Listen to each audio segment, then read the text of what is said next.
দুবাইয়ে আন্তর্জাতিক এয়ার শোতে অংশ নিতে গিয়ে ভয়াবহ দুর্ঘটনার শিকার হলো ভারতীয় যুদ্ধবিমান তেজস। শুক্রবার দুপুরে আকাশে প্রদর্শনী উড়ান দিতে থাকা অবস্থায় হঠাৎ নিয়ন্ত্রণ হারিয়ে বিমানটি নিচে আছড়ে পড়ে। ঘটনাস্থলে প্রাণ হারান ভারতীয় পাইলট। ভারতীয় বিমান বাহিনী একটি সংক্ষিপ্ত বিবৃতিতে এ খবর নিশ্চিত করেছে। তারা জানায়, পাইলটের মৃত্যুতে গভীর শোক প্রকাশ করে দুর্ঘটনার কারণ অনুসন্ধানে তদন্ত কমিটি গঠন করা হবে।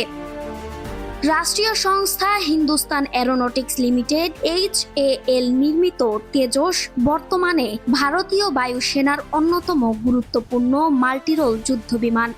এক ইঞ্জিন চালিত এই বিমান আকাশ থেকে আকাশ এবং আকাশ থেকে ভূমিতে হামলা চালাতে সক্ষম। তেজসকে আধুনিক প্রযুক্তি নির্ভর ভারতের আত্মরক্ষা ভবিষ্যৎ শক্তি হিসেবে বিবেচনা করা হয়।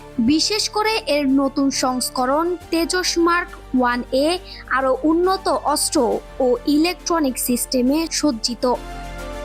তবে কোন কারণে বিমানটি হঠাৎ ভেঙে পড়েছে এখনো তা স্পষ্ট নয়। প্রকাশিত একটি ভিডিওতে দেখা গেছে, দ্রুত নিচে নামার পর মাটিতে আঘাত করতেই আগুন ধরে যায় এবং মুহূর্তে ঘন কালো ধোঁয়ায় ঢেকে যায় আশপাশের এলাকা।